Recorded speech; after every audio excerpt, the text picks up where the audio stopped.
Einen schönen guten Abend. Willkommen zurück zum LMU.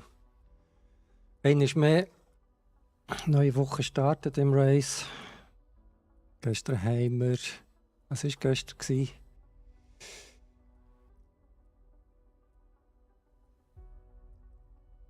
Ja, gestern haben wir Portimao die Woche abgeschlossen in den Dailies. Heute machen wir gerade weiter in den Bronze-Dailies mit Spa. Erwarten relativ viele Leute. Spa ist immer recht beliebt bei so ziemlich allen Simracer. Und darum sind wir gespannt, was heute so geht. Ich melde mich definitiv gerade an für Spa. Wir haben noch ein bisschen Zeit, bis es losgeht, 17 Minuten. Das ist aber auch gerade optimal, um ein bisschen zu üben. Spa das letzte Mal gefahren, vor glaube 2-3 Wochen. Circa. Von dem her nicht allzu weit weg. Sogar im LMU gsi. Wir wiederholen sich die Rennen ziemlich häufig in diesem Game. Für so Beat.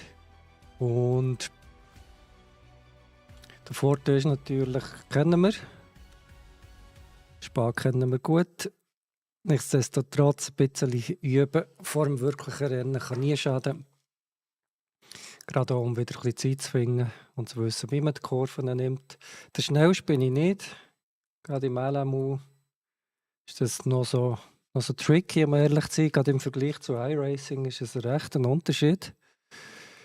Und von dem her braucht es den Grind, braucht es die Übung, um da wirklich ein bisschen besser zu werden in dem Ganzen. Aber für das machen wir jetzt ein bisschen Training. Wir steigen voll ein. Perfekt.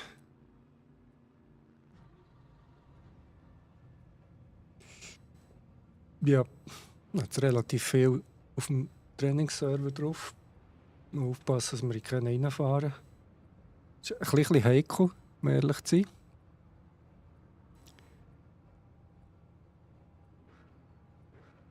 Aber das schaffen wir hoffentlich, ohne Unfall hier rauszukommen. Wer weiß. Versuchen wir es mal. Also. Ja gut. Erste Runde Spa. Viel zu erwarten gibt es heute nicht. Aber wer weiß, vielleicht haben wir gleich das ein oder andere gute Rennen, wo wir holen können. Allzu lang werden wir auch heute nicht online sein, 2-3 Stunden ein bisschen racen.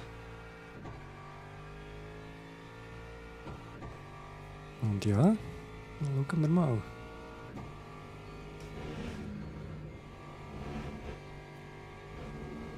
Da steht schon einer, logisch.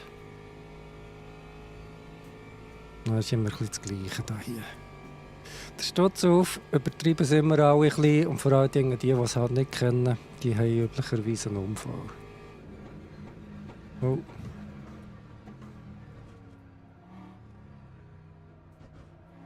Das hat der andere gerade nachher gemacht, lustig.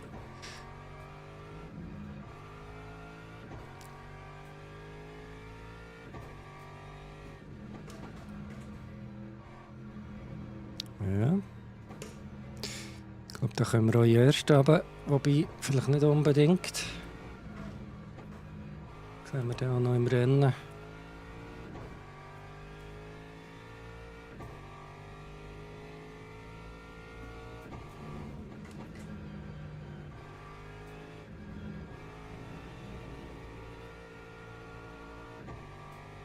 Oh, schnell heute etwas schauen. Ganz vergessen, etwas zu machen noch. 1 Sekunde.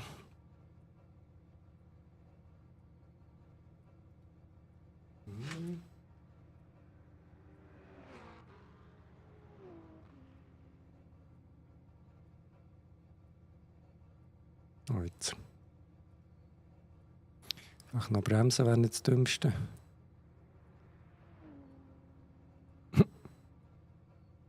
So, weiter geht's. Es kommt kommt doch gerade einer. Ja, er kommt ziemlich schnell, aber können wir ihn dann durchlassen davor? Ja, komm, lassen wir den durch. So. Los geht's zum zweiten Mal. Upsi. Man merkt, ein bisschen eingerostet und ein bisschen vergessen, jetzt habe ich die Strecke schon. Aber es kommt hoffentlich in 2-3 Runden wieder zurück. Das sollte eigentlich normalerweise.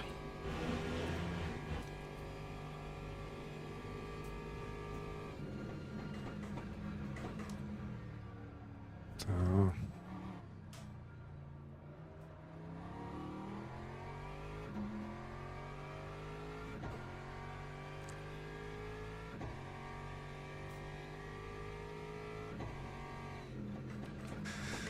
Gut ist auch, dass das heute das letzte Mal ist in diesem ziemlich krassen Puff hier im Raum. Ist so alles mehr oder weniger in der Umstellung. Darum auch gerade direkt hinter mir ein weiterer Monitor. Der gehört eigentlich nicht daher. Genauso das Pult, wo da drauf steht, natürlich auch nicht. Aber für den Moment hat es das provisorisch gebraucht.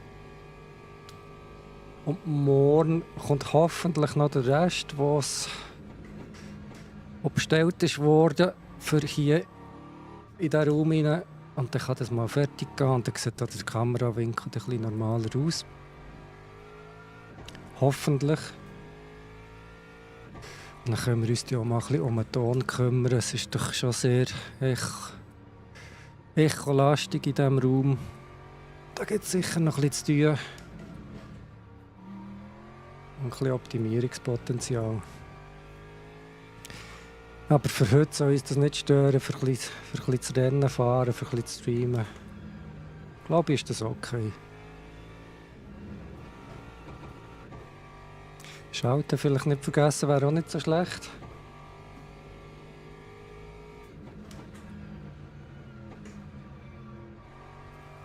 So.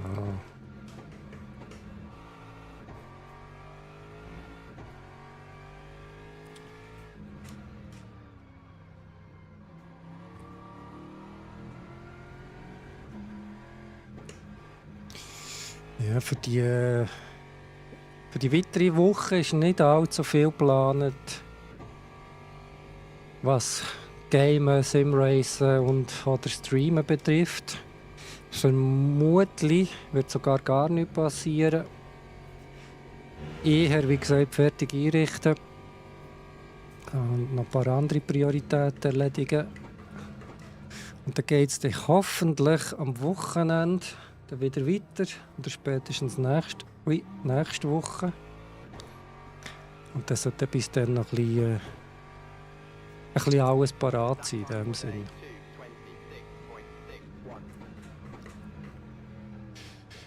Was eigentlich nachher definitiv auch auf dem Plan ist, wieder mehr iRacing zu machen.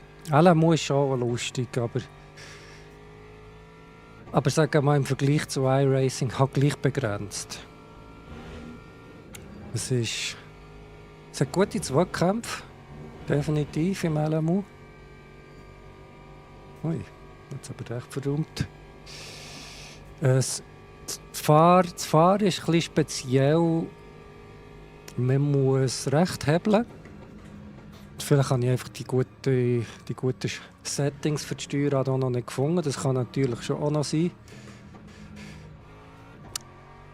Aber man muss definitiv mehr arbeiten, mehr steuern, als das im iRacing der Fall ist.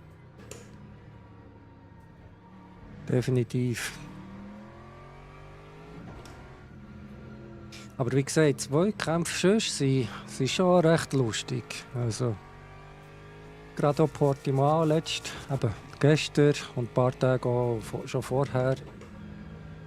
Das war schon auch noch cool gewesen. Und gerade die Strecke selber bietet natürlich extrem viel an Zweikampfpotenzial und spannende Rennen noch.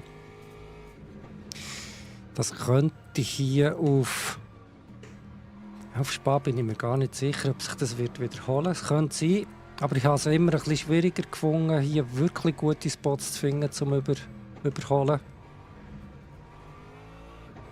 Let's see, vor allem im nächsten Rennen, oder im ersten Rennen von heute, wo wir sicher qualimässig auch noch ein bisschen weiter hinten werden sein. Aber werden wir sehen.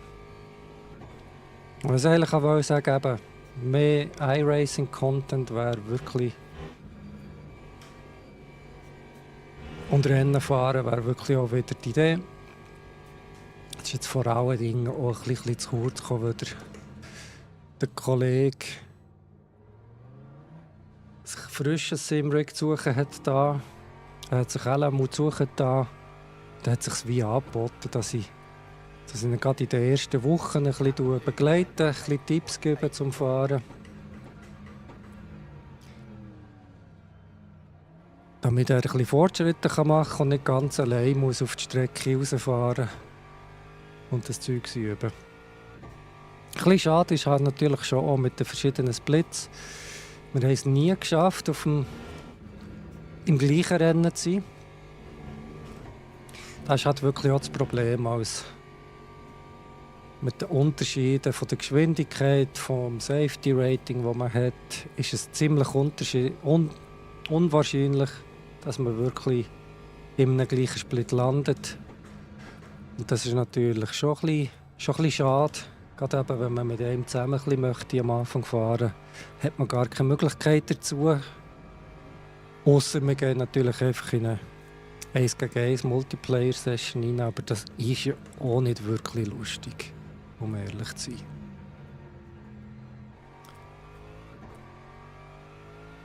Darum ja, habe ich ihm dann auch das eine oder andere Mal zugeschaut,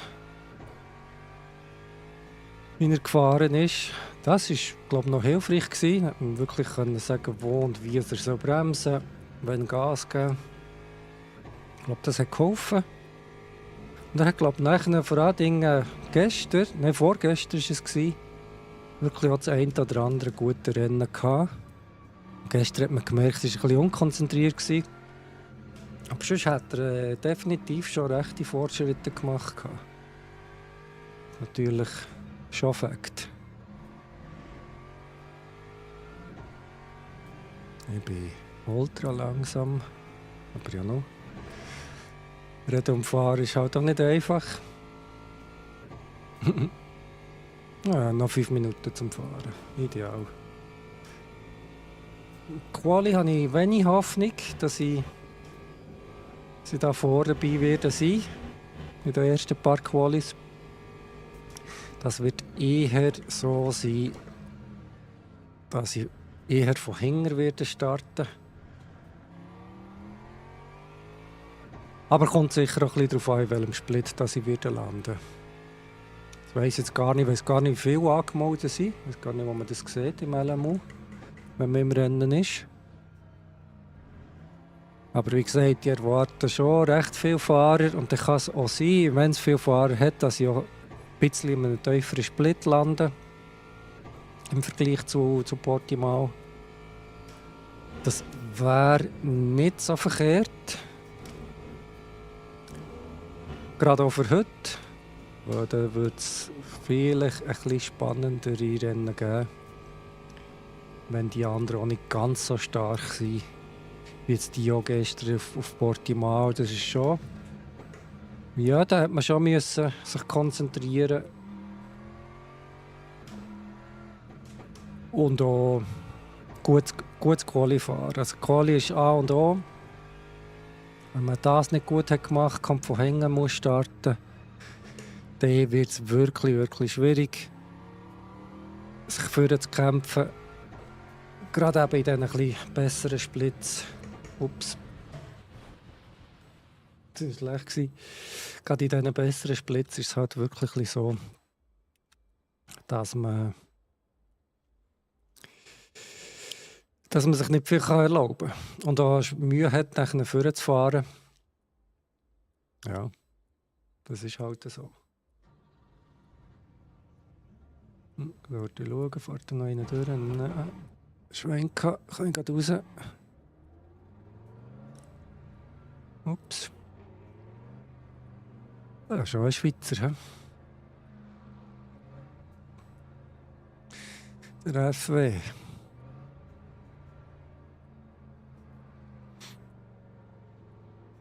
So, versuchen wir es nochmal.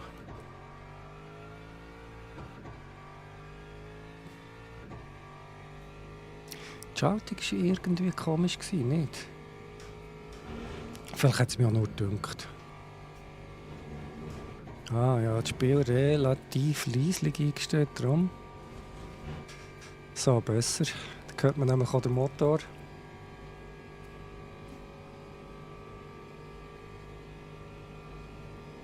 Ich glaube, das... Uiuiuiui, das ist ein bisschen besser.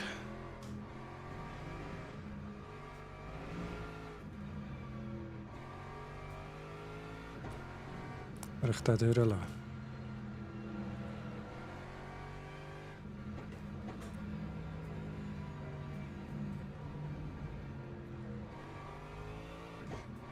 Ja, ist doch schön. Da können wir hinter dem ein bisschen fahren. Hoffentlich hinter dem bleiben. Gerade auch wieder ein bisschen schauen, wo die Bremspunkte sind. Oder auch nicht, weil die Bremslichter habe ich jetzt nicht gesehen aufleuchten. Aber kommt schon.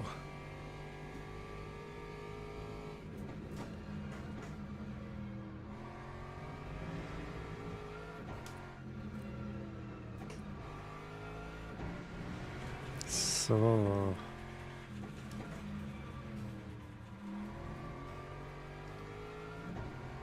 Fahren tun wir hier den Aston Martin. Eigentlich ziemlich ungewohnt. Der Aston habe ich kurz mal im ACC austestet, aber nie wirklich gefahren.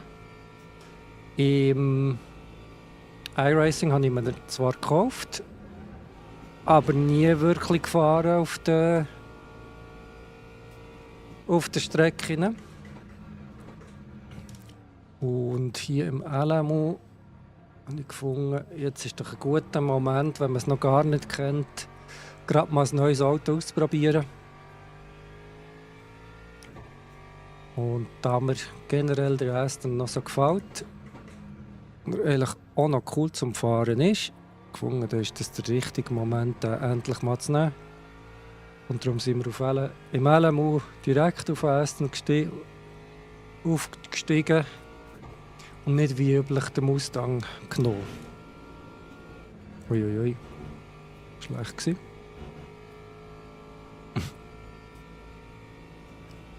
Track Limits. Ja noch.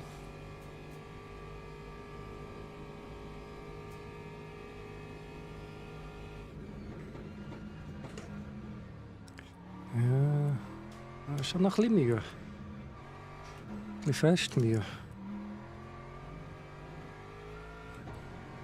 2,26,6, die beste, ist auch weit weg von der notwendigen Zeit, die man bräuchte. Ja, jetzt bin ich rausgehauen. Aber das kommt jetzt hoffentlich im Quali ein bisschen besser.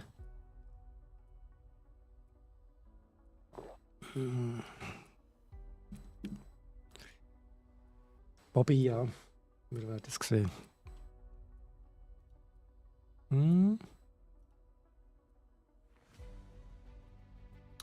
Brauchen wir noch den Crew Chief? Glaube nicht.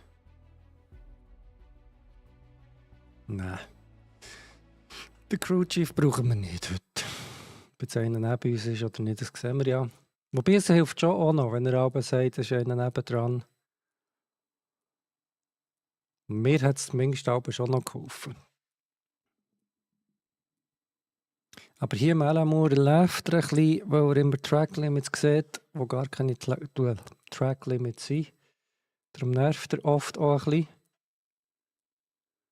Und habe ich auch ein bisschen angefangen, ihn nicht mehr so oft zu brauchen.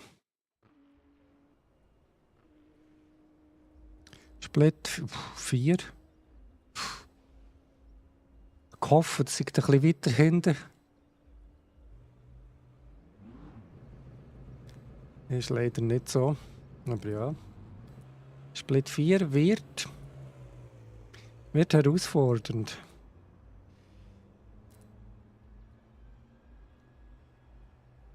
Wird definitiv herausfordernd. Ich weiss nicht, wie wir uns da schlagen.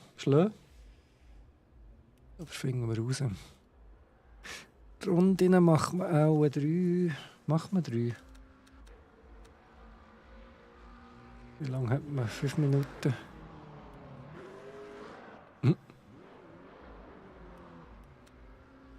Ja, machen wir mal 3 Runden.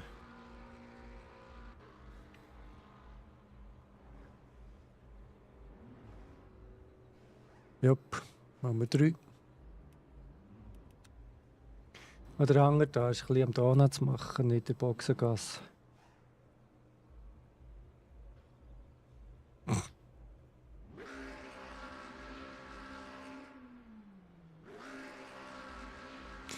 Oh je. Ah, doch noch. Ja, cool. Los geht's. So schnell geht's. Ja, aufpassen, dass wir da nicht Piraten rausfahren. Das ist hier immer ein bisschen tricky. Man vergisst so gern, dass eben noch rot ist.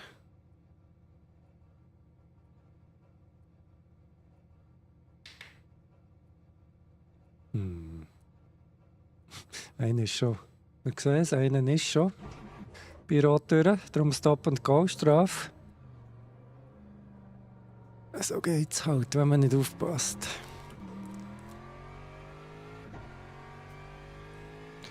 Cool. Outlap. Die Reifen sind schon warm in diesen Bronze-Dailies. Unüblich mit der GT3-Karre, glaube ich. So generell. Zumindest in allen anderen Sim-Racing-Spielen, die ich bisher gemacht habe, war es nie so gewesen. Aber ist natürlich ein bisschen jetzt für die Anfänger gemacht, die Bronze. Von dem her eigentlich noch gäbig. Du kannst nämlich auch in die Box rausgehen oder mal einen Restart machen und die Pneu sind halt immer noch warm. Das ist schon noch gäbig.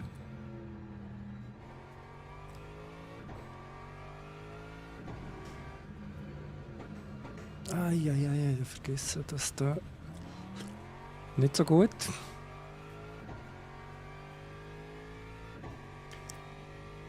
Gar nicht so gut. Ja, Bremsen auch vergessen. Eieiei.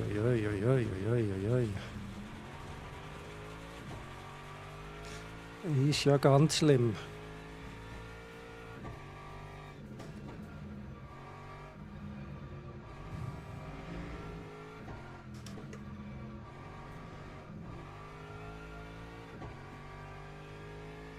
So. Ups.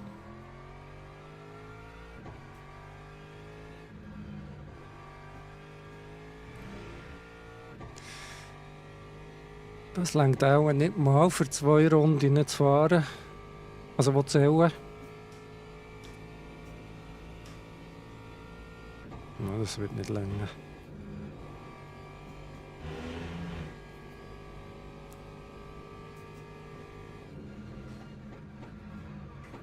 Dann kann ich ein bisschen später bremsen.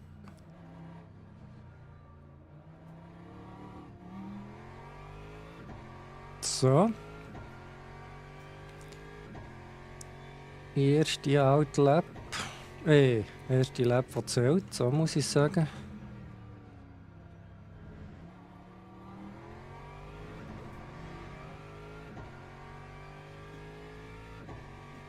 Jetzt einfach nicht mehr so doof fahren wie vorhin. Das wäre auch nicht verkehrt.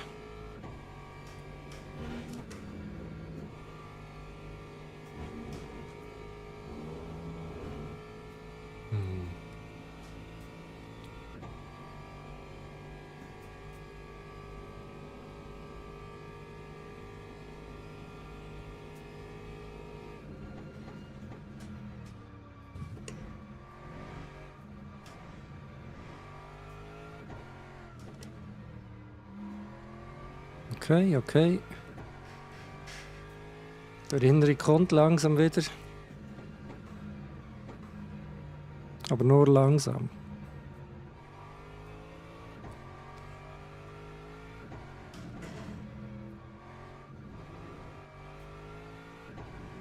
Mhm.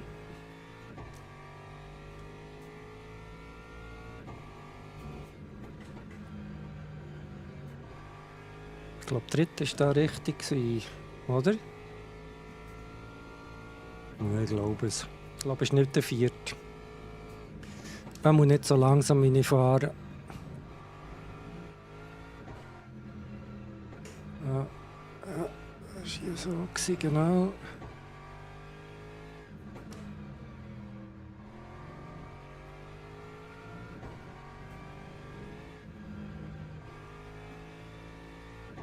Ja, es kommt langsam wieder. Wirklich nur langsam.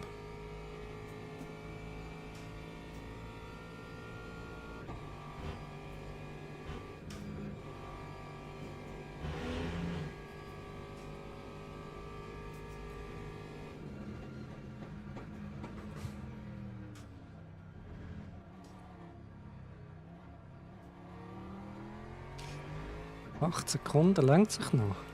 Ich muss nur noch über die Ziellinie kommen. Yes! Eine kann ich noch fahren, sehr schön. Das ist natürlich mega cool.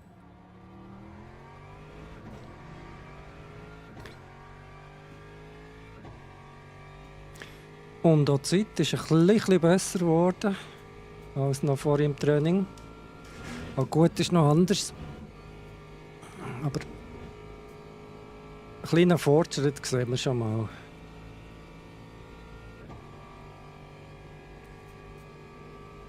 Der erste macht aber einen 22er, das ist dann nicht schlecht. Ja, ruhig. Verpennt bremsen.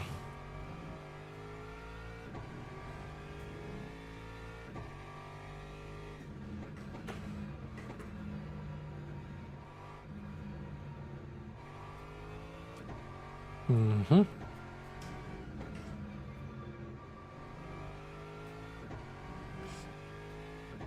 Ein bisschen bessere Zeit werden wir jetzt sicher machen, aber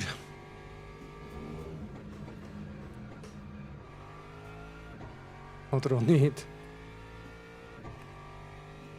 Ich wollte gerade sagen, viel helfen tut es nicht. Track Limits. Ja, können wir es lassen. Schade.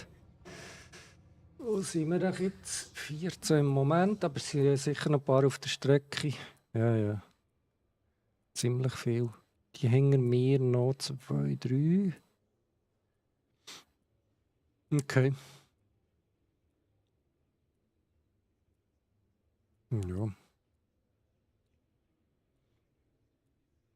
Schauen wir mal, ob es beim 14 bleibt oder wir noch ein bisschen weiter zurückkommen.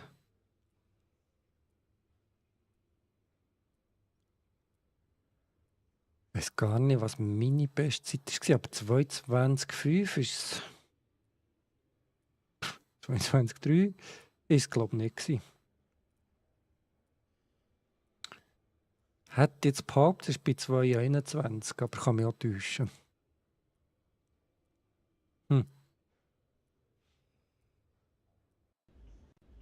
Teams and Oh. drivers go to the grid for a race start.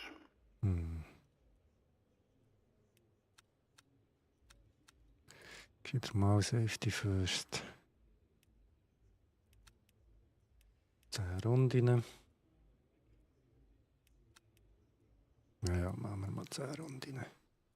Mit 10 Runden sind wir sicher auf der sicheren Seite. Oh, wobei es ist 9,4. Dann habe ich wahrscheinlich eine Runde Reserve.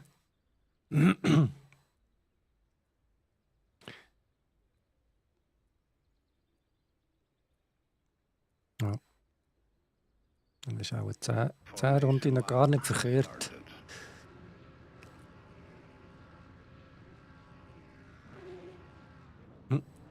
Ist dann neben mir auch ein Schweizer, der Cape. Oh nein.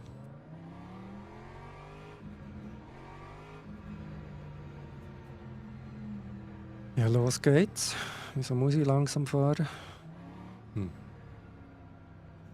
Komisch.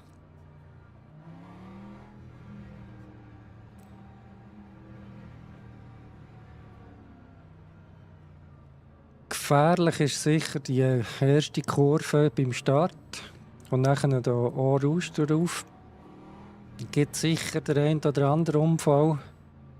Auch in diesem Split, bin fast sicher.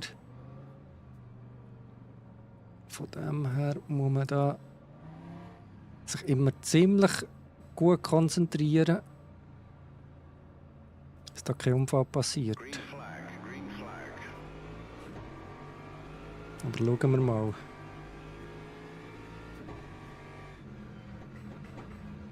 Ja, die erste schon ausholen. Ja. Ist natürlich nicht so cool. Ui, ui, ui, ui, ui. Hat gut gelöst. Das ist natürlich weniger schön, einer neben mir. So. Knapp gsi. Also knapp am Unfall. Wieso habe ich Drive-Thru? Bin ich schnell gefahren? Mist. Das ist dann nervig. Oh.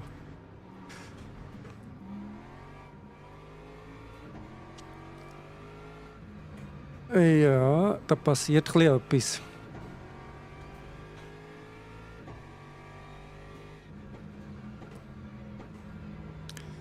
Aber erstaunlicherweise sind wir ohne Schaden durchgekommen.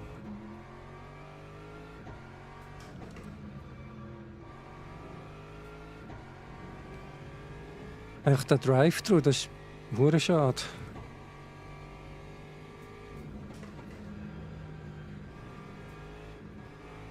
Richtig schade, aber ja noch.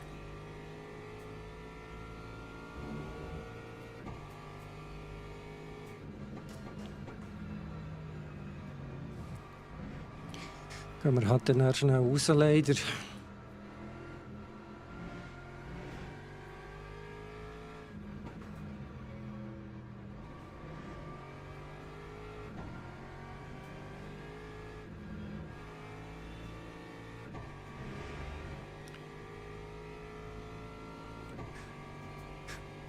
Aber benzinmässig haben wir nicht schlecht eingeschätzt.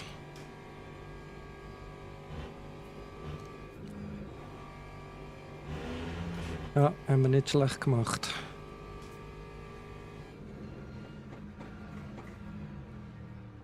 So, jetzt gehen wir da raus. Hoppala.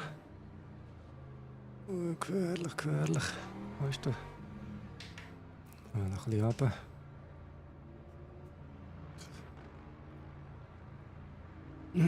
Da hinter mir hat auch einen Drive-Thru, so wie es aussieht. Ja, ja. Schade. Jetzt sind wir letztes mit dem anderen zusammen. Wirklich richtig schade.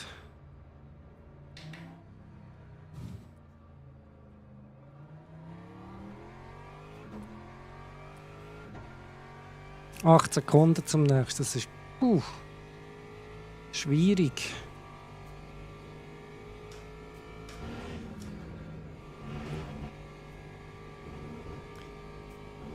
Ui, ui, ui, ui, ui, ui, ui. Steht da noch einer da rum? 7 Sekunden zum nächsten. Sehr schön.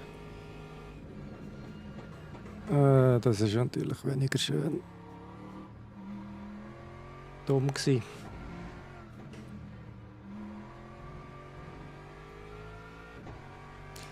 Jetzt haben wir auch den BMW hinter uns. Unschön, unschön.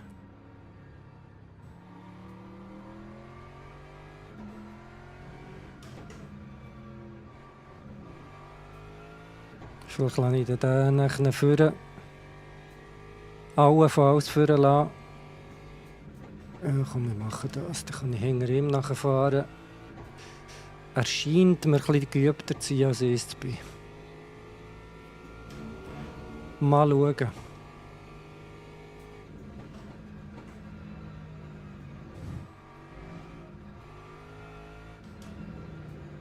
Spät vom Gas.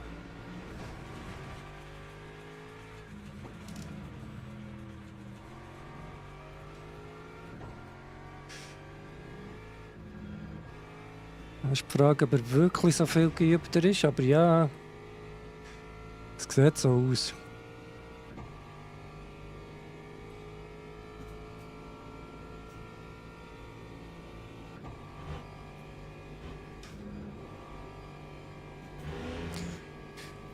Ja, 06.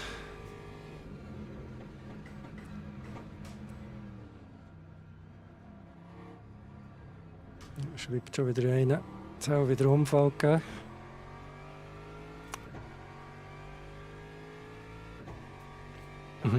Ja.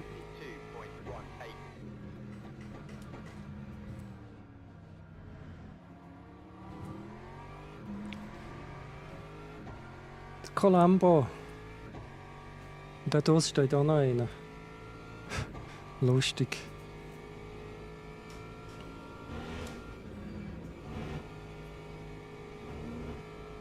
Überall stehen sie.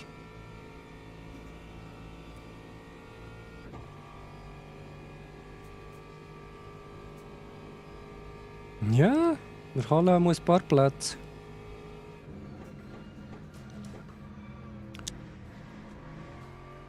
Es kommt langsam. Ich denke mal, das zweite Rennen wird schon viel besser sein. Zumindest die Hoffnung ist da.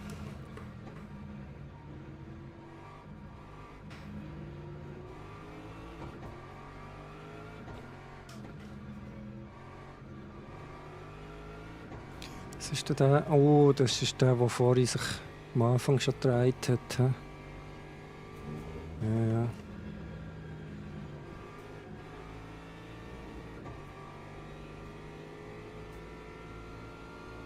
Die habe ich besser verwünscht als unser Kollege. Jetzt kommen wir da recht in Stau. Ups, schlecht gewesen. Recht in Stau rein.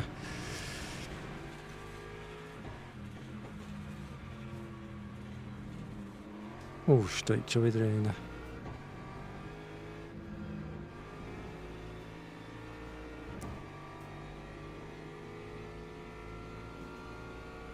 Ziemlich krass im Stau sogar.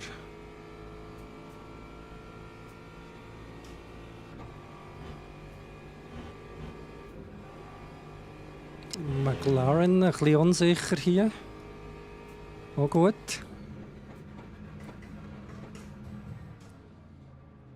BMW ist zu langsam.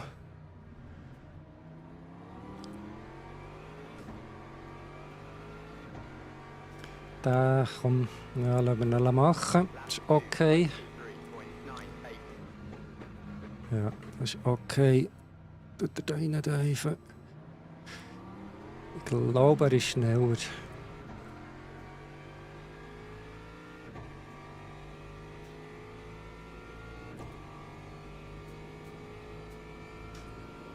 Gefährlich, die zwei Typen. Das ist natürlich recht dumm. Das war recht dumm von beiden. Jetzt schauen wir mal, ob wir noch den BMW holen können, aber es wird eng. Es wird verdammt eng. Ja, das war nichts. Schade.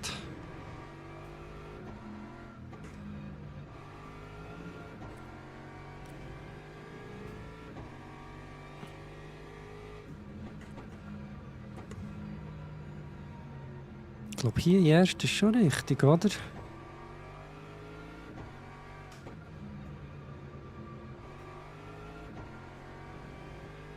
Ja, wahrscheinlich.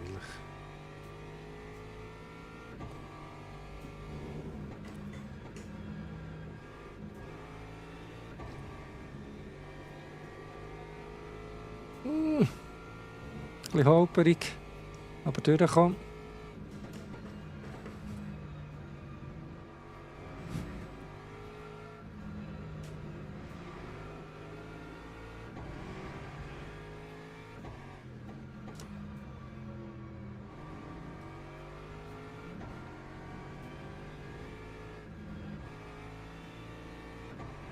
Gut.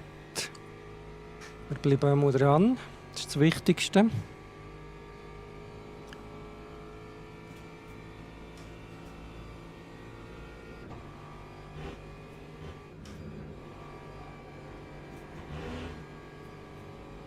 Schönes Manöver vom BMW.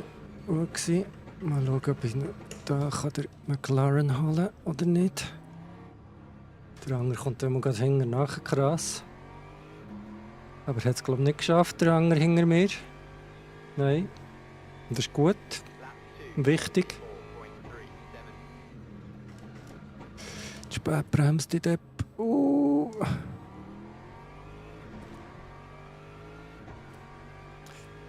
Alles noch gut.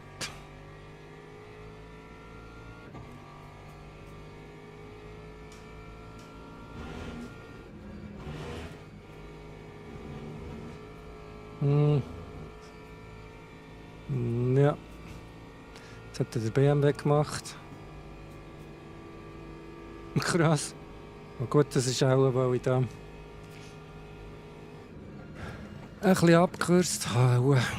Uiuiui.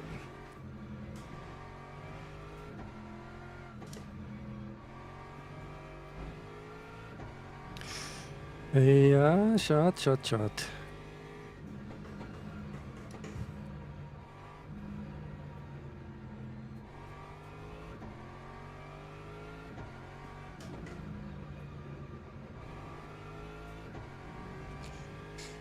Jetzt müssen wir irgendwie dafür sorgen, dass ich vor dem bleiben kann. Und vor allen Dingen zum nächsten BMW aufholen. Ist, glaube ich, einer. Ja. Scheint eine BMW-Strecke zu sein.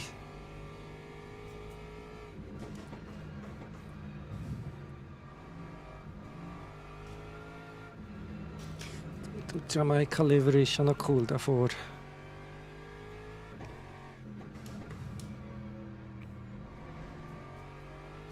Aber ich glaube, ich hole auf 1,9. 1,8.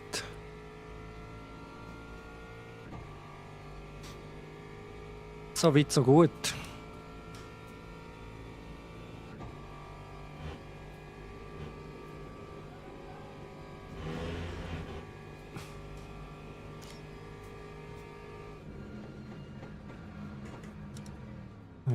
Unschön. Unschön, Dude. Gar nicht schön gsi.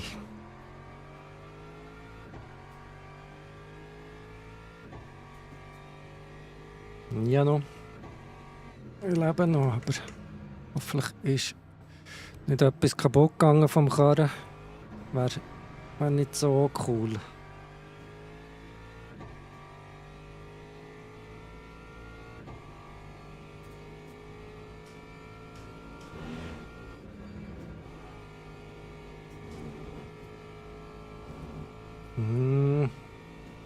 Aber kommen wir näher bei den anderen 1,5. Ist wieder heiß hier.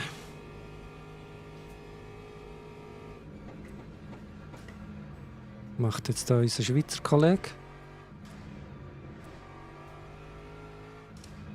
Der eigene Delivery, der Studer-Cape. Studer? Ja.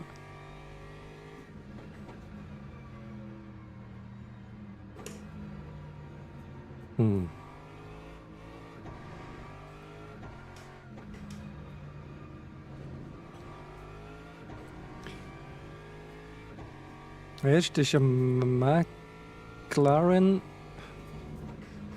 und dahinter sind alles BMWs. Krass.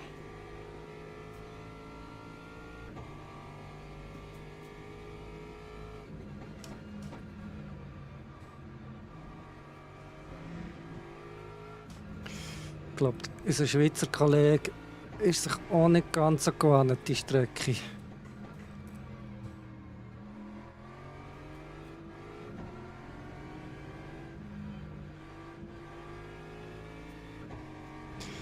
Ja, jetzt kann er natürlich wieder nicht überholen hier. Mist. Aber vielleicht näher.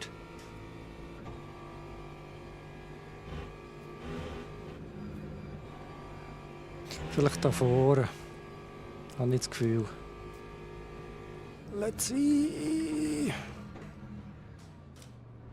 Yes, danke fürs Warten. Das ist aber gut unter Schweizer Kollegen.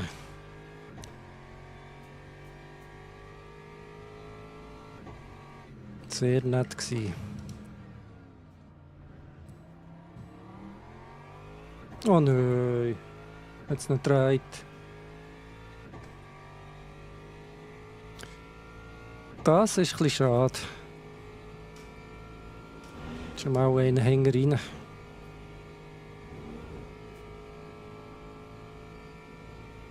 Was ist schade für den?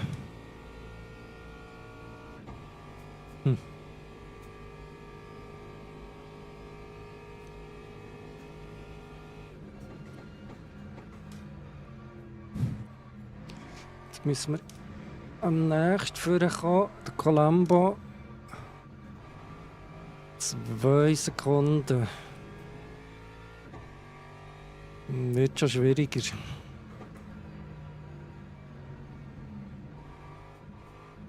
Oh, schlecht rausgefahren.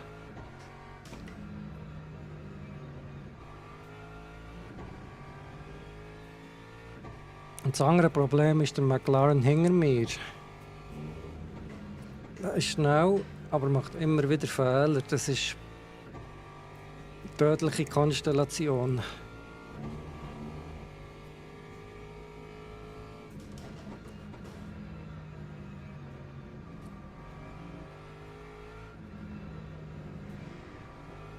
Ja, jetzt kommen wir aber näher beim Colombo. Gut.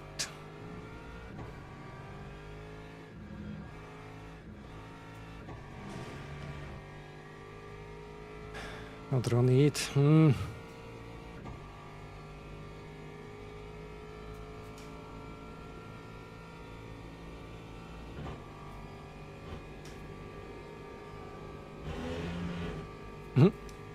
Das meine ich, der Hänger mir ist nicht so sicher im Fahren. Einfach schnell, aber unsicher.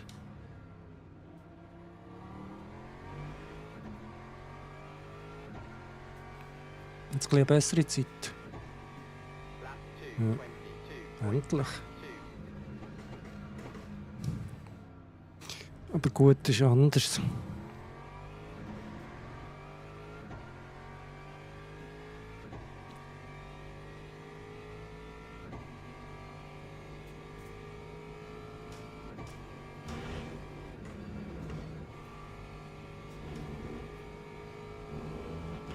Da hat er ein bisschen abgekürzt, aber ja, so so geht's halt.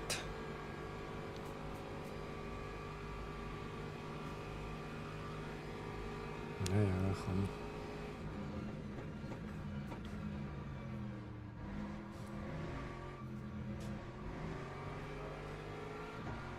Ja, gefährlich ist er, sehr gefährlich, der Dude.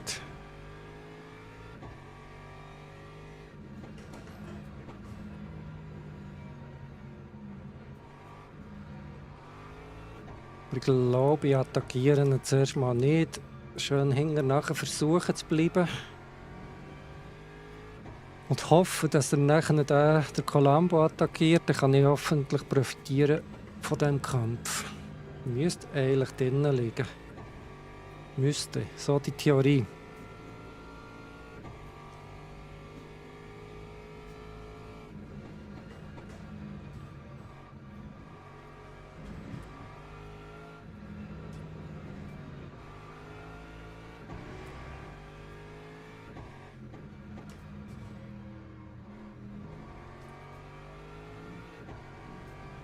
Oh, nur noch eine Minute. Das habe ich natürlich so nicht gesehen. 07. Ist okay. Ist immer noch okay. Was habe ich schlecht gemacht? Ich mache nichts. Ich hätte doch gedacht, dass der hier attackiert. Aber er hat es gut gemacht. Sie verlieren nicht wirklich Zeit.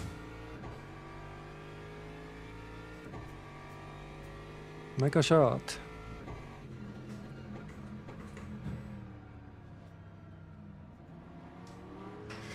Huhuhuhu. Der Cape.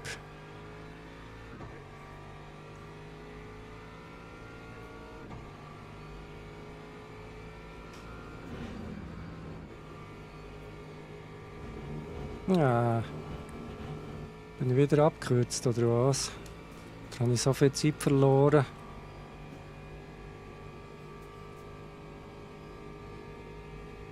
So hat er mir eigentlich jetzt vorgelassen?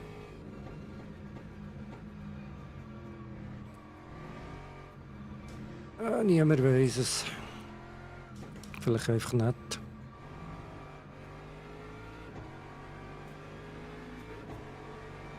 Er fährt einfach irgendwie nervös.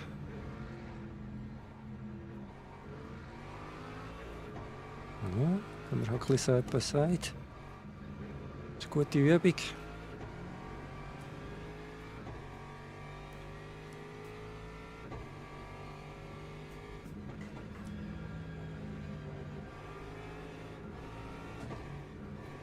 Yep. 18. Platz ist schon mega schlecht, aber eben, wenn du noch einen Drive-Thru hast, was willst du machen?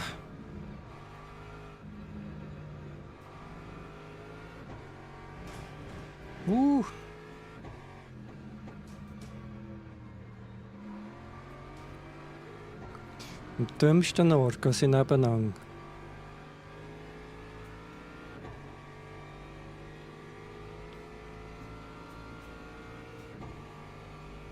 Ja, der versucht es jetzt dann noch gerade einmal.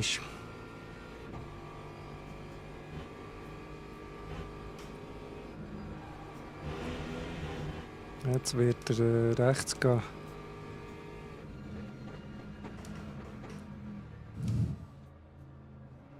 Jupp. Wie ist es passiert? He? Oh. Oh.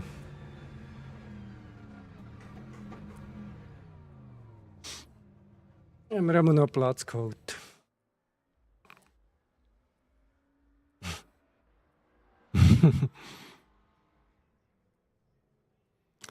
Ja, so wie gesagt. Ja, schau da, McLaren und BMW.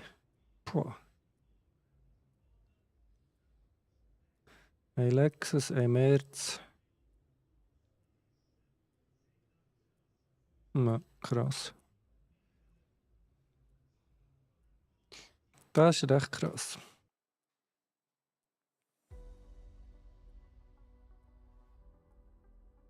Hm.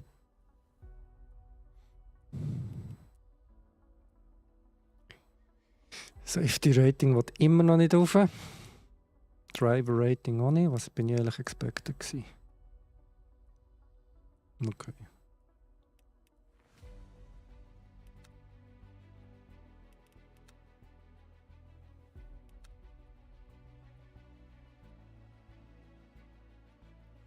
Melden wir uns gerade nochmal an.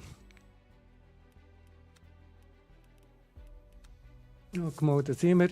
Ich muss aber schon etwas trinken holen, sonst kommt es hier nicht gut in der Hitze. Ich gerade ein bisschen gar heiß. Geht wieder da.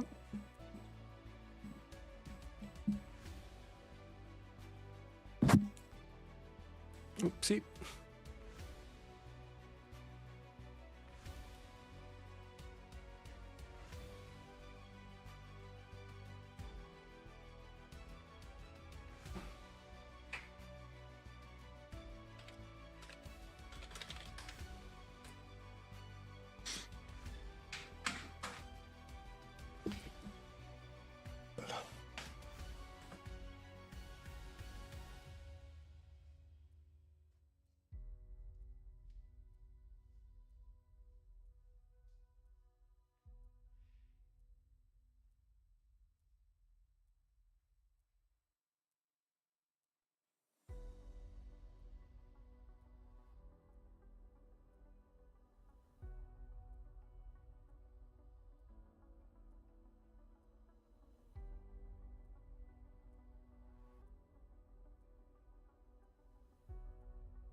So. Zurück auf Spa. Ups. Zurück auf Spa. Hey, das Echo in diesem Raum ist schon crazy. Das ist schon ein bisschen crazy. Da müssen wir etwas machen dagegen. Oder hat wirklich noch näher das Mikrofon, aber es ist fast nicht mehr möglich.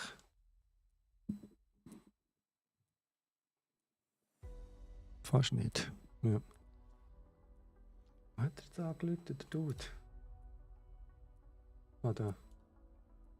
Ah, Jetzt ist es gegangen. Guten there we Tag. go. Willkommen, Hey. willkommen in Belgien, die Herren. Ich hoffe, in den Ardennen.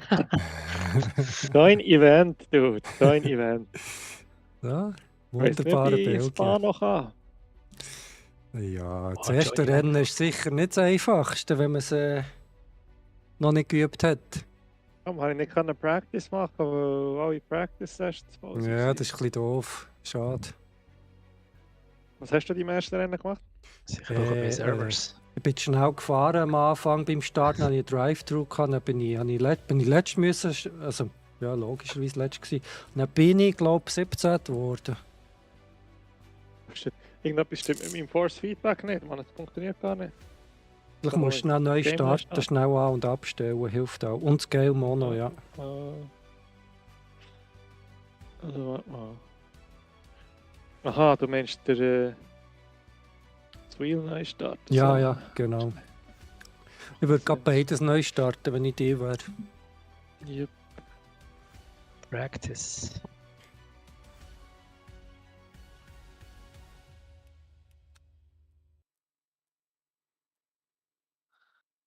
So.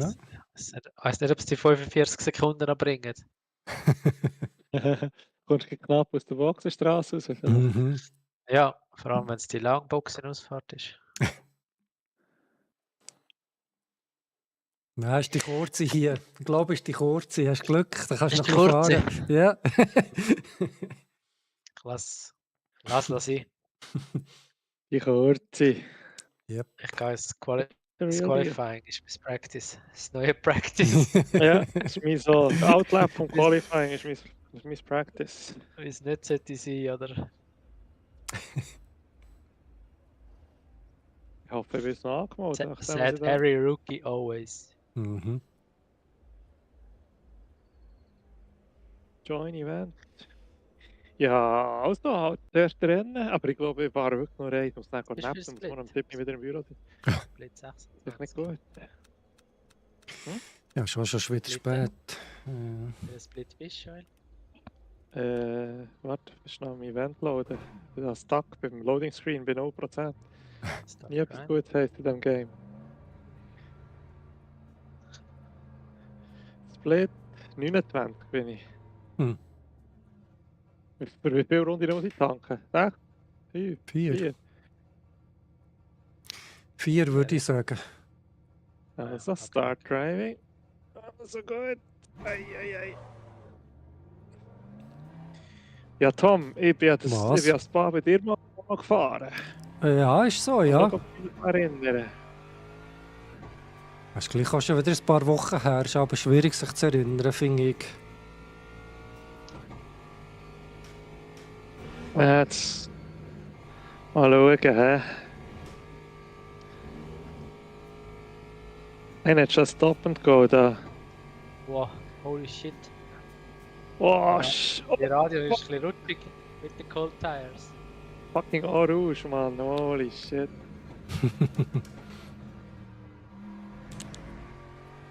Gang jetzt mal, der Fuß ist nicht flat im Rennen.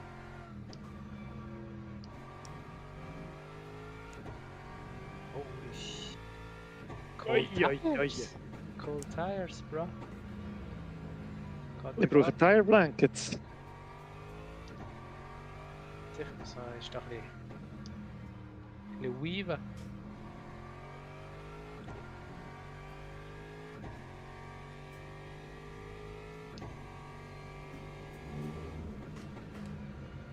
Oh mein Gott, die Strecke.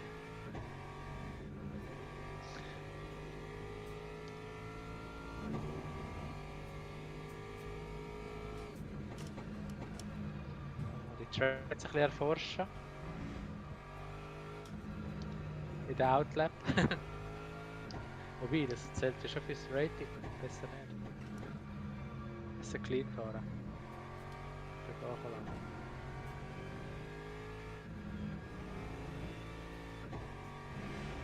Oh mein Gott. Die ist immer schon so lang gewesen, die Bahn. 220 ist sie, ja. Oh mein Gott.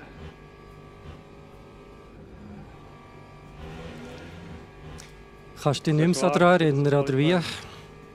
Mama, grundsätzlich schon, aber so Breakpoints und so Zeug null. Und einfach kannst du dich nicht erinnern. Schade. Aber es kommt schnell wieder. Weiss ich noch, dass ich da bei der einen Kurve schnell auf dem Gas muss. Okay, und dann kommt da die Hardcore. Oh fuck. Oh mein Gott. Okay.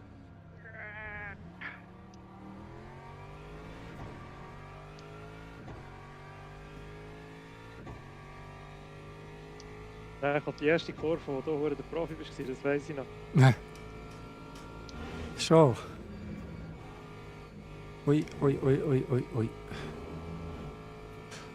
Aber ehrlich muss ich eigentlich um das Driver-Rating mich kümmern, weil das wieder scheiße ist. Ja. Jetzt wieder zurück in die Diamond League. Ja, jetzt bist du in einem... schon recht weit hinten mit den Splits. Ja, zu weit.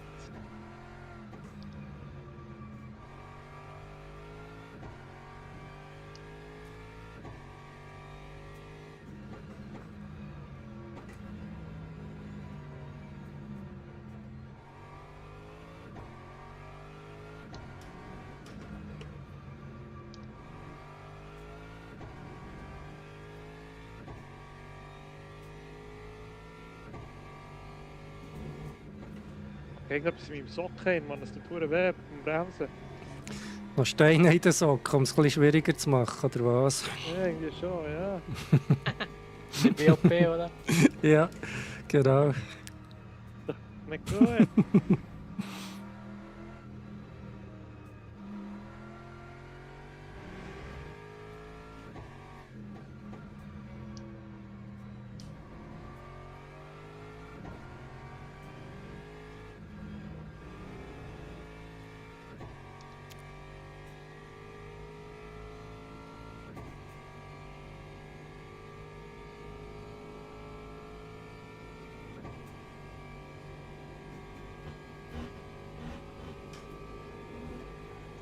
Das sieht gut aus, erste Qualifying Lap.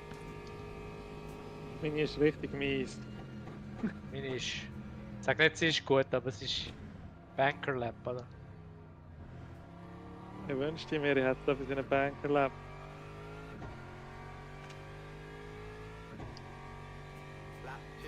Immerhin haben wir es geschafft, dass jetzt ohne Track Limit. Ja, aber das ist auch nicht. Aber was noch geil ist, ist, dass du kein Traffic hast im Qualifying. Das heisst, es kann da niemand die Leute werken. Muss ich da 2 Runde machen? Oh mein Gott. Dann bin ich 10 Sekunden off-pace. 10?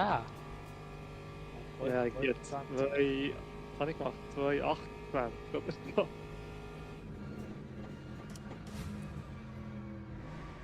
Nicht gut genug.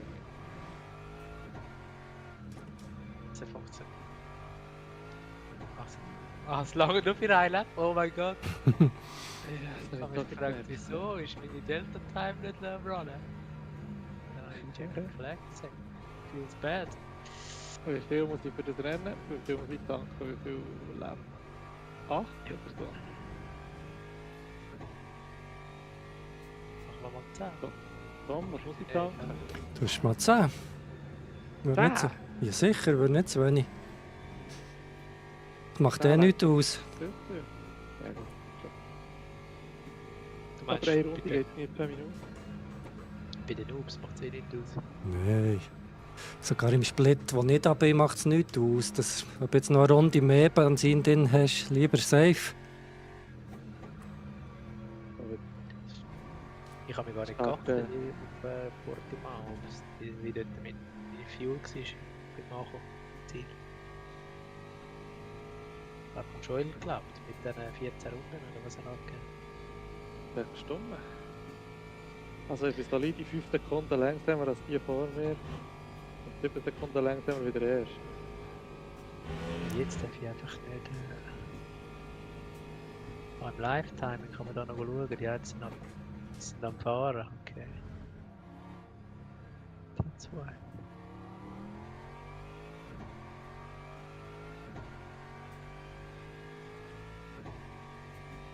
Oh, das ist aber eine erbärmliche Performance. P15 bis jetzt. Ich bin auf P15. Bist du auch 15? Ja. Aber die hinter mir sind basically alle disconnected oder was auch immer. Also, ganz ehrlich, Go to the grid. Jetzt musst du Start Driving drücken, Rappi. Sonst startest du wieder aus der Boxengasse. Ich starte das 15. Tom, wo Erst. startest du? 17 mit... Ah, nicht Zeit weiss ich gar nicht mehr. War eigentlich noch eine gute Zeit gewesen, aber es langt nicht. Du bist echt in einem hohen Monster-Split. Ja, einfach immer noch bei den Wow. gleichen, wie gestern. Ja. I did it. Start driving. Let's fucking go, dude.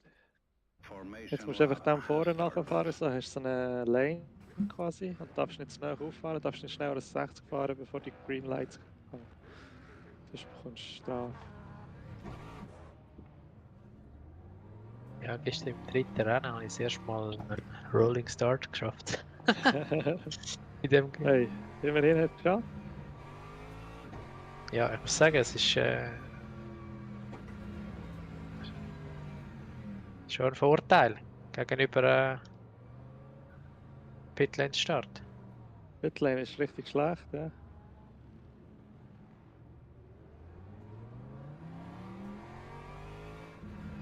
Die ist doch da illegalerweise am Weaven.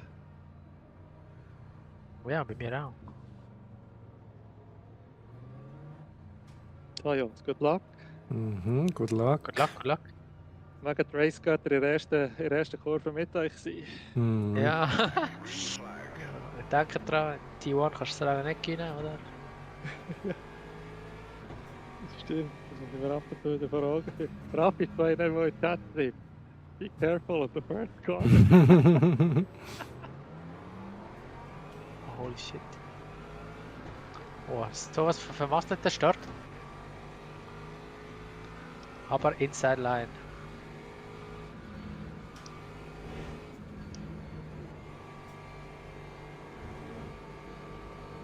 Schon klopft irgendwo.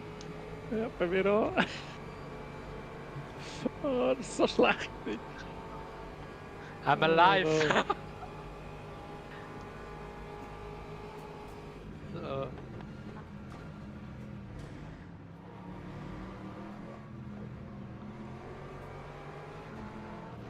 Sicher sind ein bisschen aggressiver in der Orange unterwegs.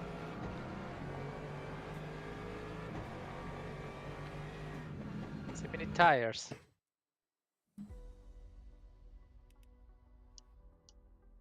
Ja, was ist jetzt passiert?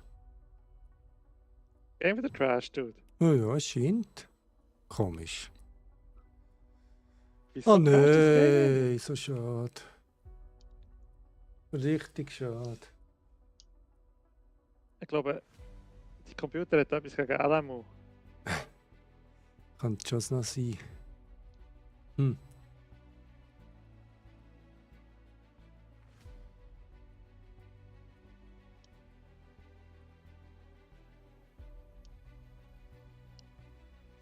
Wer ist schräg?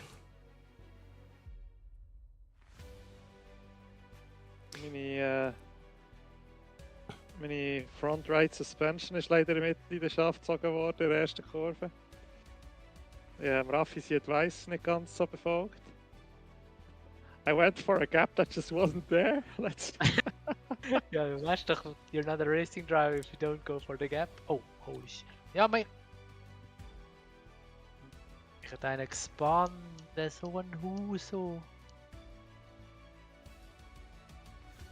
Oh Ja, sehr komisch. Hm? Feels bad, ich hatte den Rettergang nicht beendet. Ist nicht auch abschalten? Nein, irgendwie nicht. Ich habe es auch gemeint. Ah ja, dann muss ich halt vorwärts. Use throttle and gear direction to push vehicle. Das wollte ich nicht.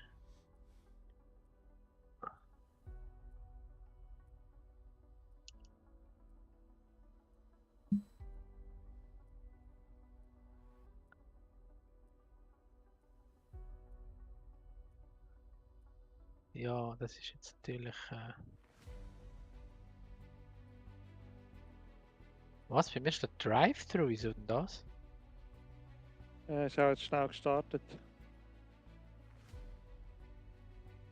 Also, Ja, das hätte ich nicht so sollen gehen, hä? Dass ich da einfach aus dem Rennen rausgehe. Liegt vielleicht an der Bandbreite mit dem Discord. Jetzt die zweimal schnell gemutet.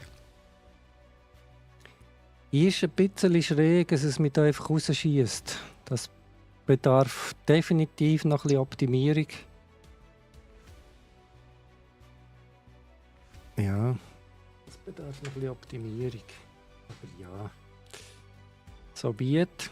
Das Rennen ist nichts gewesen.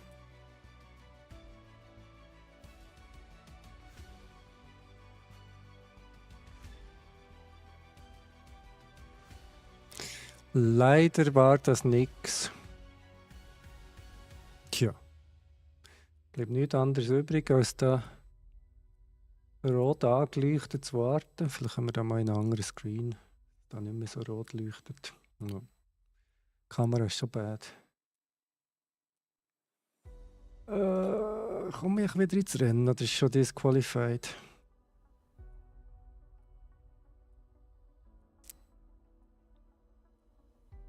Ja, ist nicht mehr gegangen. Geht schon nicht mehr. Wirklich schade. Das gibt uns aber auch einen kurzen Moment Zeit, um ein bisschen zu studieren.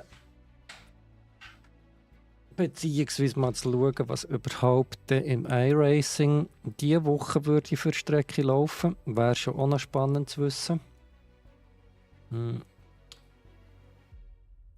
Wo habe ich es?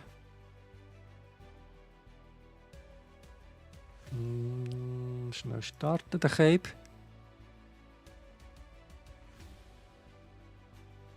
Und dann wissen wir das nämlich auch.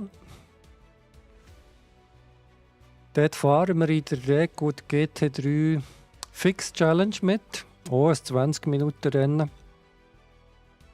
Nur mit GT3s, also nicht IMSA, was noch gemixt ist. Und manchmal machen wir aber auch die GT3, was ist es, Sprint Series von Simulcube. Die ist ein 40 Minuten Rennen, genau gleich wie das andere, aber nicht fixt. und mit einem Pitstop dazwischen. Die Strecke diese Woche ist The Bend. Das ist irgendwo in Australien, wenn ich mich nicht täusche. Ziemlich eine neue Strecke in iRacing auch. Ich bin nicht ganz so der grosse Fan davon. Aber liegt doch ein bisschen daran, dass ich es einfach das letzte Mal nicht so gut können.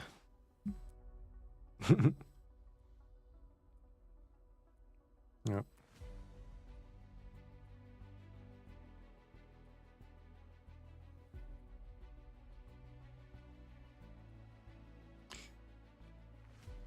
So.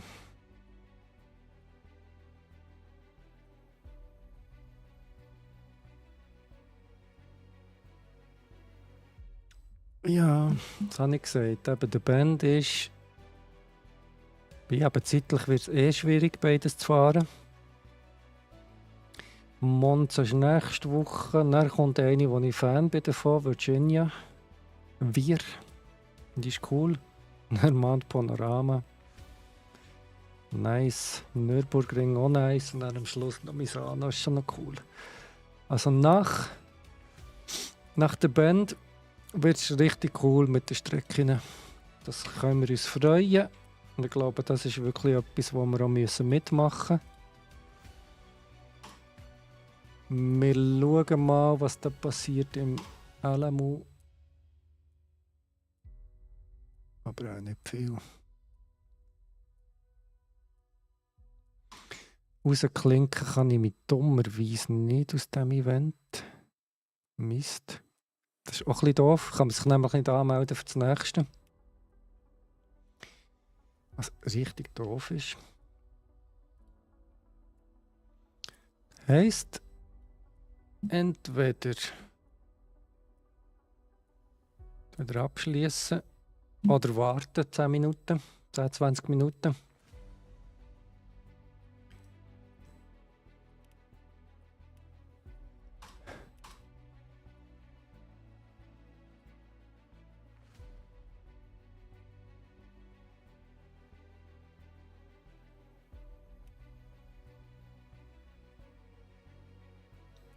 Naja.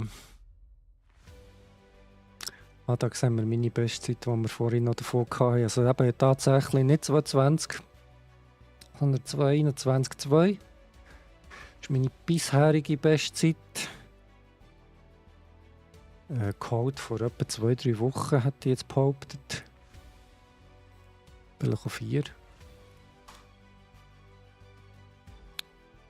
Ja, aber 220er haben wir noch nicht geschafft im LMU. Schade.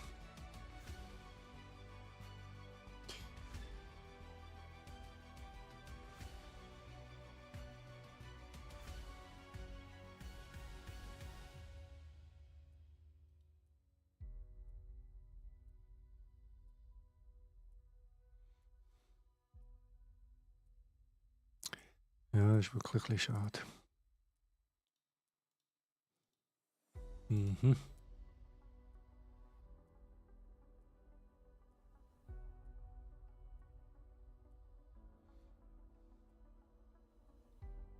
Ah, vielleicht können wir mal die anderen 2 entmuten, mal schauen, was dort noch so geht. Alle 5 Minuten Lap gebracht. 5 Minuten 06.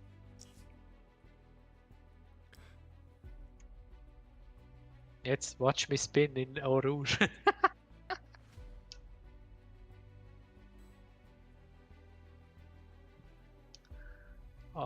Die Tires sind nicht so richtig an Temperatur. Ja, doch aus der Blank jetzt tun.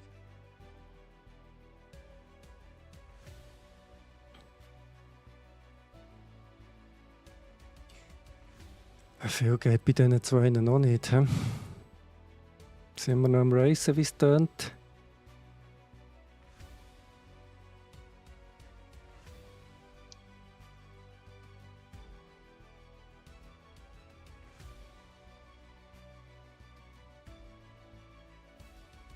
Mhm.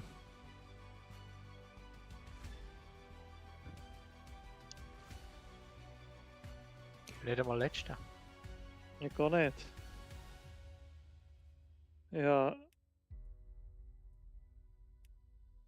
Ja, aber ich bin sehr schlecht.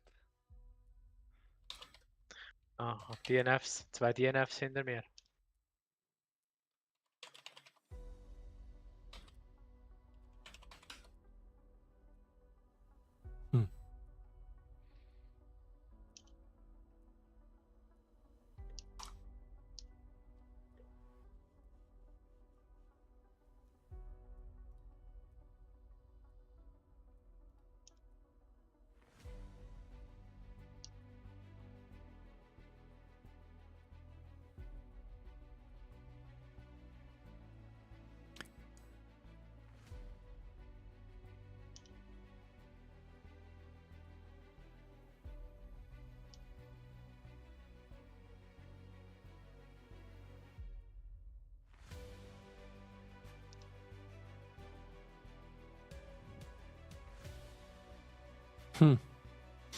Ja, ist nicht so klar, warum es mich da einfach aus dem Rennen rausholt.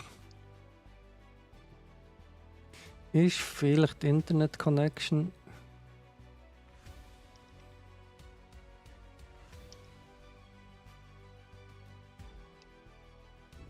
Aber bin unsicher.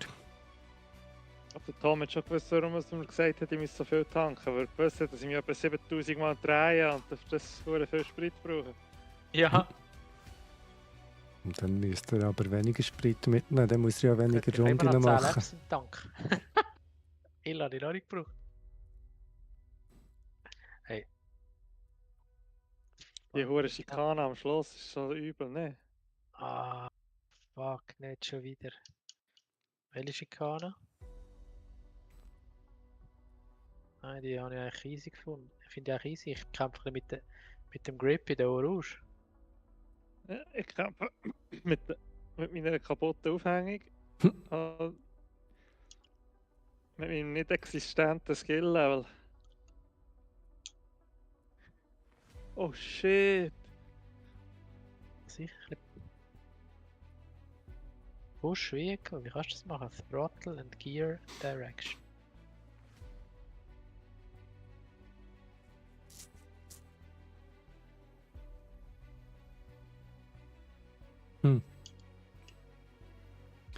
Eine Lösung verlinkt sich so schnell nicht für mein Connection-Problem. Ich glaube, ich muss einmal ein Dings binden, ganz ehrlich.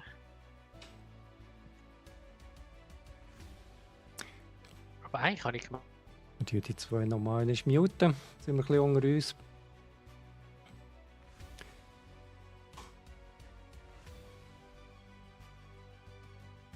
Ja. Machen wir dann nochmal ein Rennen.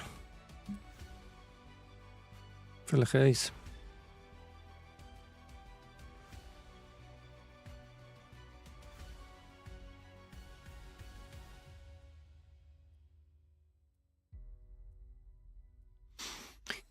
So. Vielleicht noch eins. He? Ja, jetzt denke ich, haben wir wenigstens noch.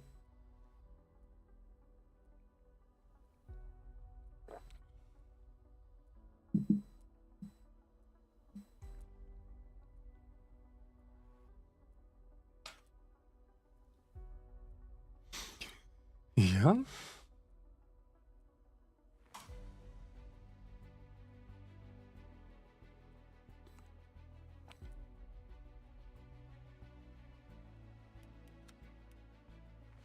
Wir schauen auch noch gerade noch mal, wie es aussieht mit den anderen Rennen, die so angesagt sind.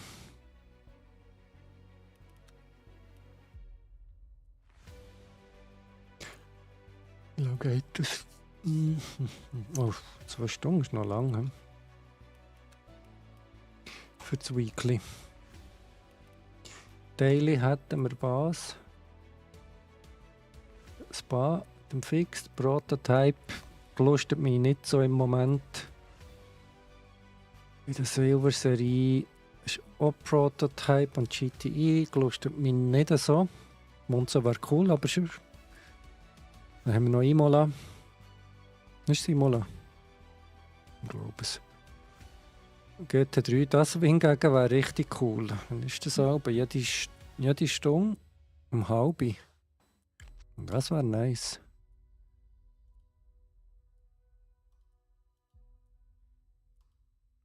Aber da kann ich irgendwie nicht drücken. Ist auch komisch. Ist das echt, wenn das man sich auch anmelden kann? Nein.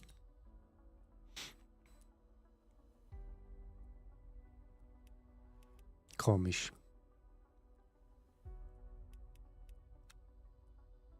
Na, ist mal. Vielleicht starten wir das Game auch nochmal neu. Who knows? Vielleicht hilft es.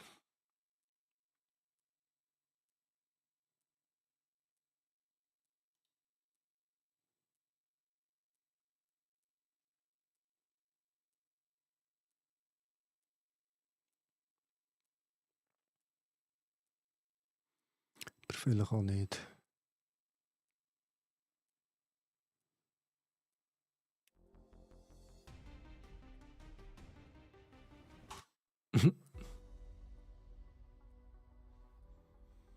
Mhm.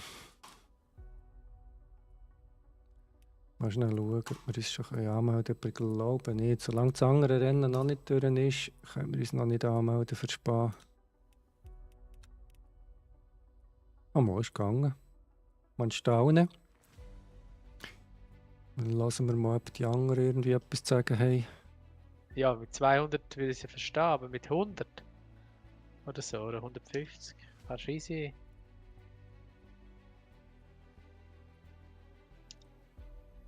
Ich meine, ich bin irgendwie 50% ab dem Gas. Verliere das Heck. Hast du einen Heckflug oder nicht? Ah nein. Ah, okay. Ja, dir fehlen einfach 37 points of downforce, dude.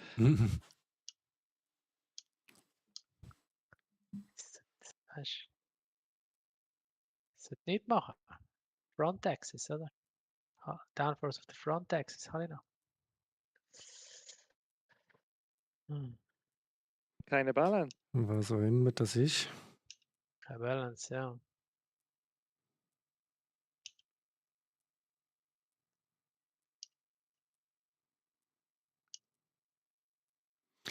Was auch immer das ist. Das Spiel will wirklich. Danke, da mein Rating. Das war keine gute Idee gewesen, ohne Practice. Nicht so happy, das Ja, Spiel. same. Nachdem da hier bekomme ich da den Badge, den Crash Driver Badge, bekomme ich jetzt den. Geht's da? Ja. Es gibt einen, ja.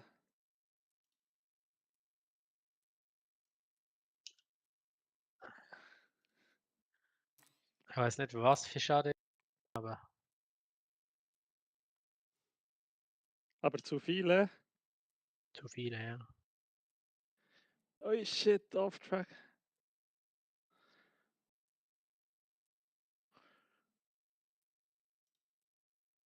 Mein Delta ist 3,5 Sekunden grün. Ist er gut? Gesundheit.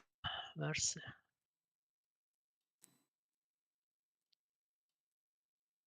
Fahren da wie eine Großmutter auf Eis. Testen nochmal.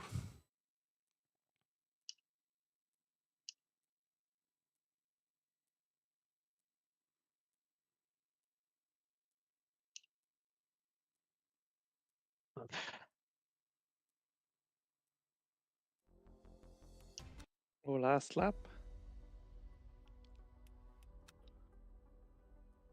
Ja, das ist immer so. Ernüchternd. Die Zeit abgelaufen ist. Du musst noch eine. Und Also du mit hast so hinter dir kennen, vor dir kennen.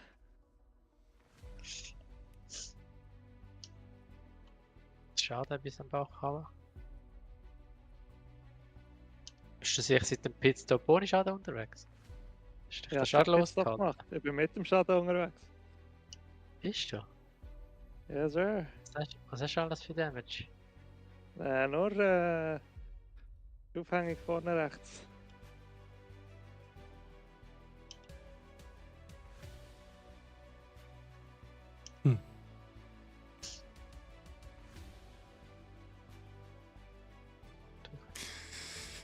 Ja.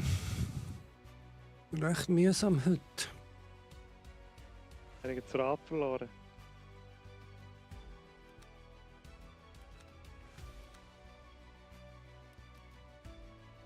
Ja, also ich glaube im Spa muss ich noch etwa 8 Stunden investieren, bis ich eine anständige fucking Rundezeit fahre. Ich muss da beim Tom mit Fahrschuh. Das muss aber das Game funktionieren, Dude. Was ist mit dem Läuft's Game nicht mehr? los? Ja, let's see, vielleicht ist jetzt Oder gut. bist du einfach crashed? Ja, das Game ist Das ist ein crashed. Du musst einfach mal aufhören, deine RAM übertakten. Vielleicht, ja. Let's see.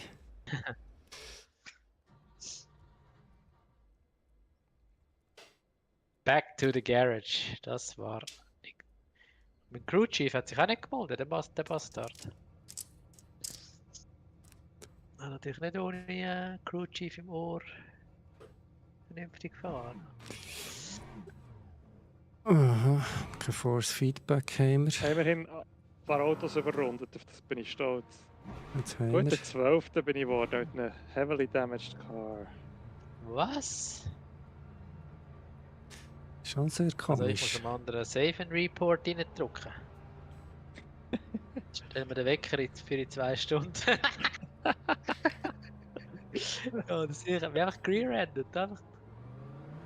Ich gemeint, der ist irgendwie der Yuki Tsunoda oder so. So, das Troll. Das Troller. Oder wie hat der andere Ja. geheißen? Latifi. Der Mathepin. Matspin, ja. Generating Results. Das System ist sogar so. Das System ist sogar so verwirrt, ich weiss nicht, wie es umgehen mit dieser Situation. Ich wäre froh, wenn ich gar nicht generieren hier. Ja, ich mache jetzt auch. Ich mache jetzt einen Tom-Trick. Alter 4. Das ist leider schon spät. Gute alte Tom-Trick, aber ich glaube, es ist schon fertig gegangen. Ich denke es leider auch. So, 22. Boah.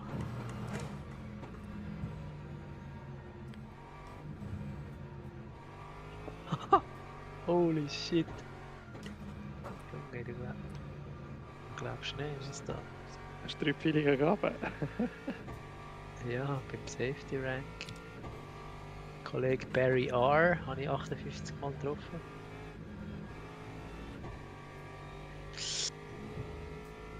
Was ist das sonst noch so abgegangen? You lost driver rank. Ja, I know.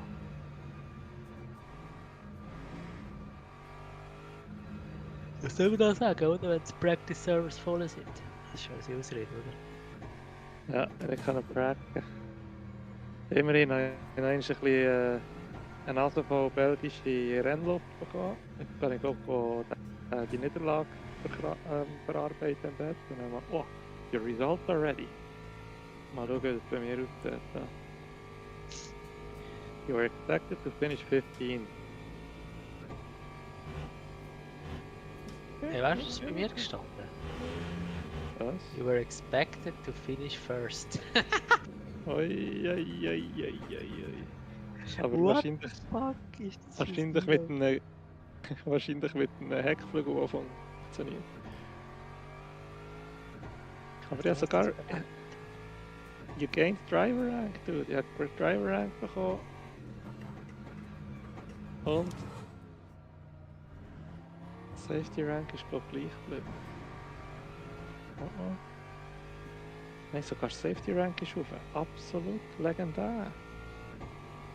Das ist schon zum ersten Mal in der Geschichte vom Motorsport, wo du mit 55 Sekunden Rückstand auf ein führendes Dings kannst improven, dein Driver Rating kannst improven.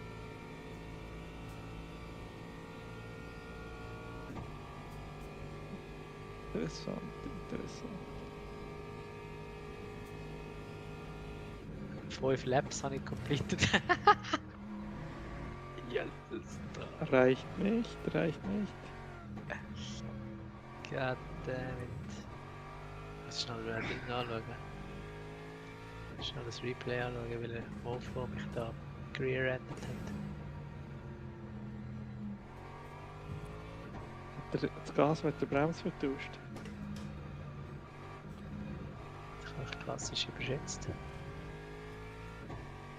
Vor der Das Dive sieht man gegangen. ab und zu. Wo kann ich das machen? Main Menu. Replays. Franco.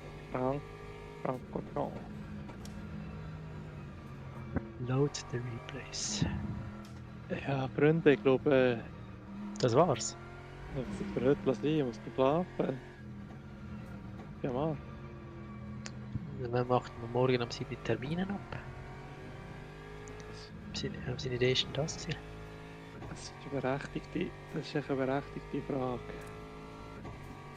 Aber es Überhaupt- geht leider nicht anders. Darum. Ist es überhaupt im Schweizer Arbeitsgesetz erlaubt? Ja, ebenfalls eine berechtigte Frage. Weiss wieso? Wenn komme ich mir Diamond zurück, Mann. Was ist das für ein... Ist das einfach ein Badge? Oder Und ohne den bin ich jetzt vor der Elo-Hell gelandet. was kommst du über? Safe Driving. Lap 2, 24.53.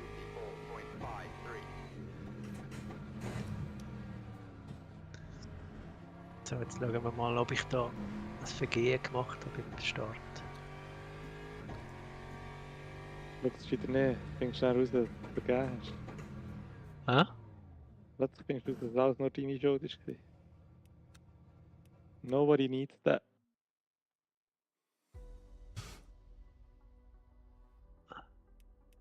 Eieiei.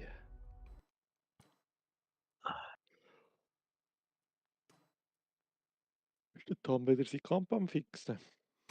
Ja, schnell ein bisschen testen, ja. Was da los ist.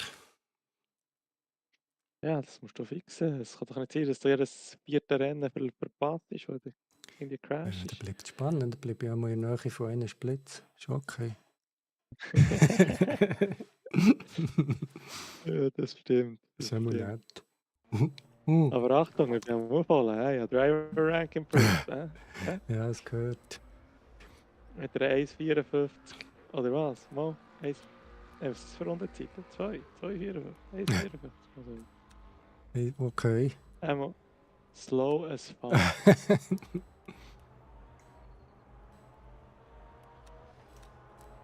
Ja, no. Ja, no.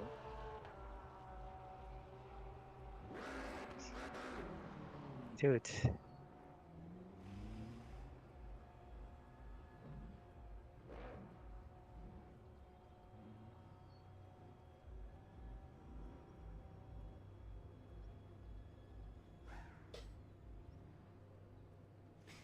Ja, ja.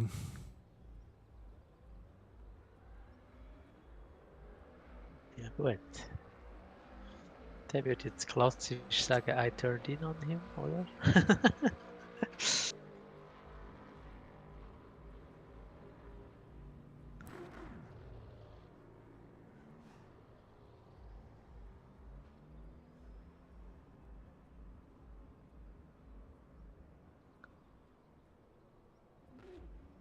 Also, meine Herren, werte Mitstreiter, ich muss jetzt schlafen. Ich glaube auch gerade, sobald ich dann nochmal schnell etwas getestet habe. Aber ich glaube auch.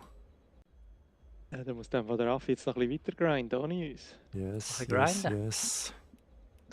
Muss dann aus dem Rookie raus. Ja, So ich wird gebe dir das echt einen nicht. Tipp. Wobei, nach Mit Heckflügel geht es besser als ohne. Junge, sag das da mit dem Tire Manufacturer. Da haben wir da irgendwelche Winterpläne aufgezogen. Dann kann ich Bike geben. Alles hat angefangen mit dem, dass mich da an der Rear-Ended hat. Von dort aus. Seien wir Aha. ehrlich, alles hat angefangen mit dem, indem du gesagt hast, denke dran, in der ersten Kurve kann man das Rennen nicht gewinnen. Und vielleicht ist die erste Kurve ist super heimlich so. Nein, bei mir war es nicht in der ersten Kurve. Es war etwa in der halben Strecke. Ich bin safe am Anfang durchgekommen. Ich habe ein paar Positions gegeben, ein paar Positions müssen aufgeben, weil ich einfach safe gefahren bin. Aber irgendwie ist mir das noch ein bisschen zu laut, das Game.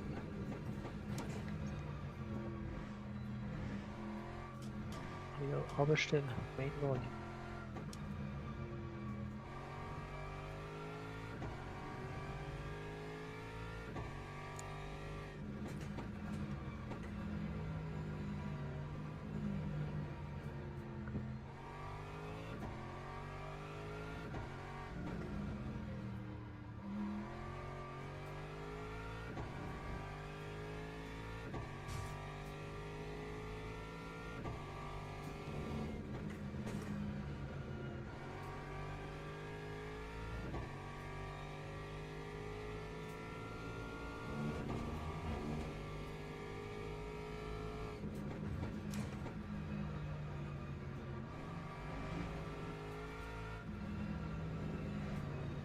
Ja, Giele, also gut.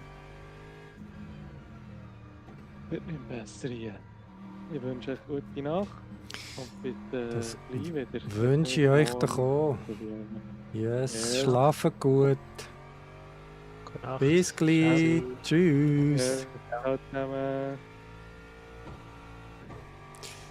So. Wir sind unter uns. Gerade ein bisschen stiller gewesen, aber es nervt ein bisschen, wenn das Spiel einfach abstürzt. So ein bisschen grundlos. Wirklich ein bisschen grundlos, aber ja noch. Aber ja, was machen wir eigentlich heute? Heute ist das Ziel. Oh shit, das wird nicht für eine zweite Runde länger. Heute ist tatsächlich sehr simpel. Einfach ein bisschen Spa-Dailies fahren. Das erste Rennen ist ein bisschen schlecht gegangen, weil ich den Start vermasselt habe und den Drive-Thru bekommen. Das zweite Rennen wäre vielleicht besser gewesen, aber es hat mich einfach rausgeschmissen nach einem Zeitchen. Und jetzt ist das dritte Rennen, was uns hoffentlich nicht rausschmeißt.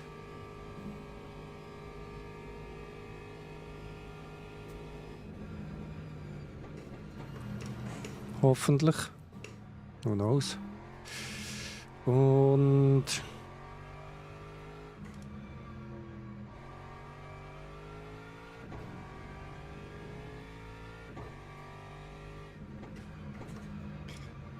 aber mit dieser Runde sehe ich schwarz. Das heisst, wir starten wieder recht weit hinten. Ja, aber so be it. Heute soll es auch nicht, heute soll es nicht sein.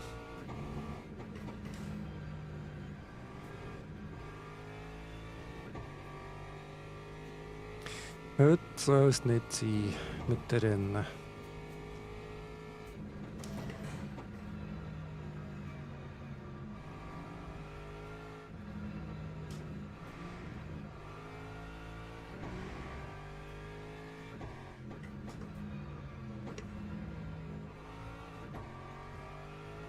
Das vorher sind übrigens der Kollege, der eine war der Kollege, wo wir sie das Rig vor 2 Wochen einrichten. Der hier, ein Sim-Magic Rig, sich postet, ziemlich nett.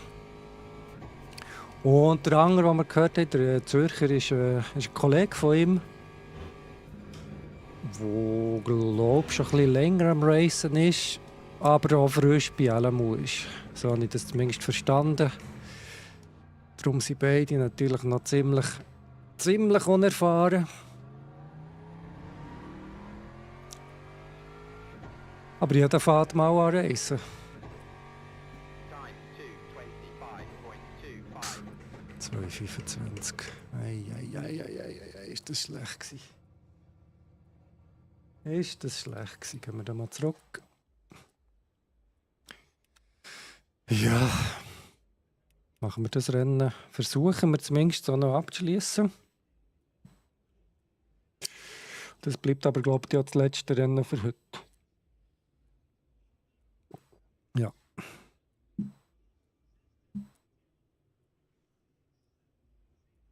Denke ich mal.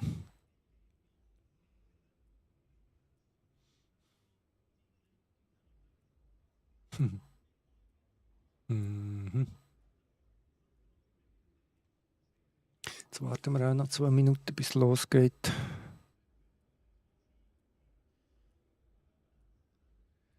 Da wir ein bisschen zu spät gestartet sind,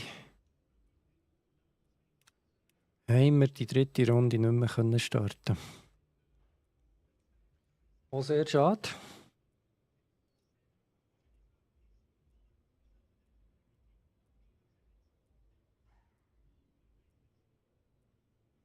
Ja, auch sehr schade.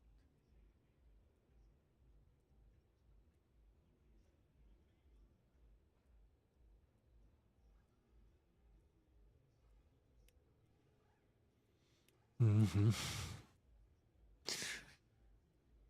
Splitmässig hat sich aber ein bisschen etwas da, aber im negativen Sinn. Ich weiß nicht, ob es daran liegt, weil es jetzt mehr Splits hat. Das kann natürlich Grund sein. Aber rein nummernmässig sind wir vom 3 jetzt abgerutscht ins 5. Gestern waren wir mehrheitlich im 3 gewesen. Einer ist im 4. Und jetzt im 5. Was aber nicht unbedingt schlecht ist, glaube ich.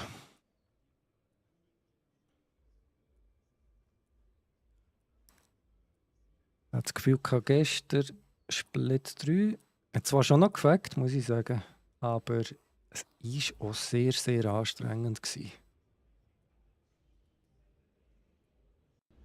Teams and drivers go to the grid for a race start. Weil viel Fehler hat es gestern nicht mehr leiden.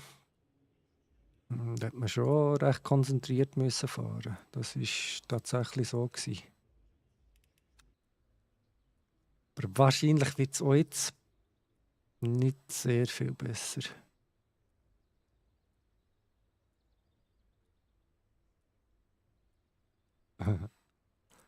Gut, Lago Rouge. Jupp. Aber vorhin, im Rennen, wo es eben abgestürzt ist, sind wir auch Rouge ziemlich gut raufgekommen.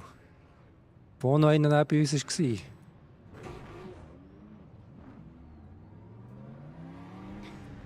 Wir haben wieder sehr, sehr viele McLarens. Es sieht ein bisschen nach weniger BMWs aus als vorhin. Aber da links von uns ist einer. Vorne sehe ich hauptsächlich McLarens, dort ist noch Porsche. Das war vielleicht ein Zufall vorhin mit den vielen BMWs. Könnte sein.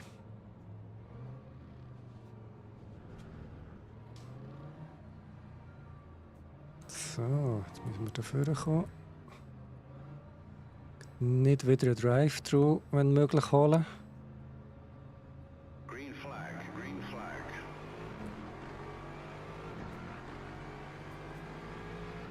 Und los geht's.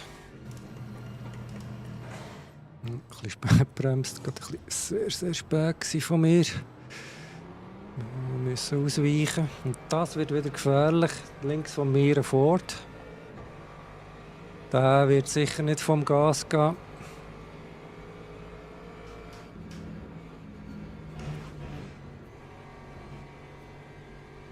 Wenn wir es halt so müssen lösen.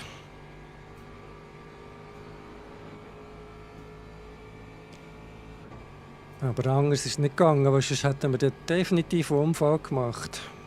Der Ford nicht vom Gas ist und ich eigentlich auch nicht wirklich. Natürlich auch nicht optimal. Es ist noch mal gut gegangen.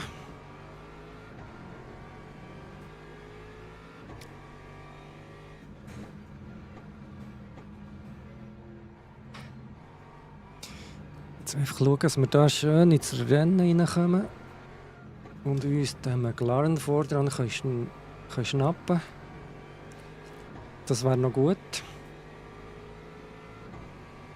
Weil der Ford macht da schon wieder fein ein bisschen Druck. Ist auch der gleiche wie vorhin.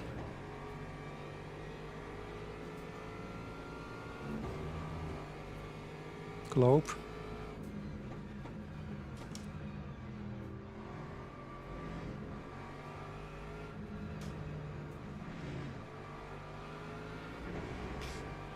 Ja, es ist halt hier auch nicht wirklich gäbig zum Überholen.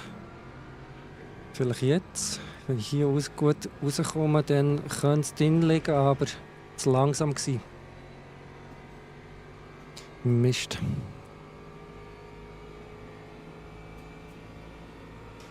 Ford macht schon auch recht Druck von hinten, das ist ultra gefährlich. Jetzt, wenn der links haben, könnte es etwas geben, wird es aber nicht. Schade.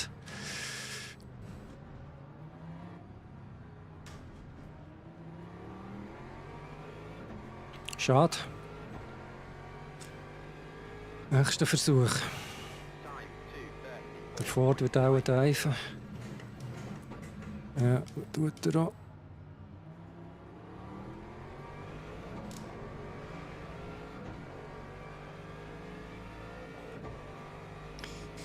Okay.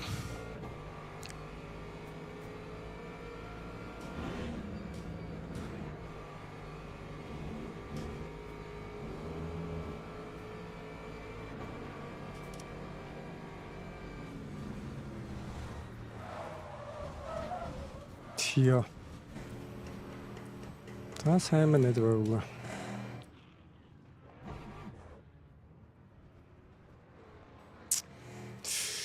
Schade, schade, schade.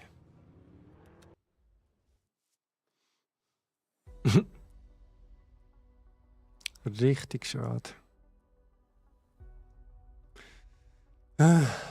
Es soll nicht sein. Nur Probleme heute. Aber ja, würde ich sagen, gut für heute schließen wir ab. Wir beenden den heutigen Stream. Wie gesagt, den nächsten Stream gibt es vermutlich erst am Wochenende. Wenn es einen gibt, gibt es einen sehr, sehr kurzen Teststream, um das neue Equipment auszutesten. Also Equipment, Mikrofon. Aber nicht viel Rennen wird da anstehen. Und dann würde ich sagen, hören wir uns bis Wochenende ein bisschen länger. Und definitiv nach der nächsten Woche, wo wir ein bisschen länger werden grinden. Ich wünsche einen schönen Abend.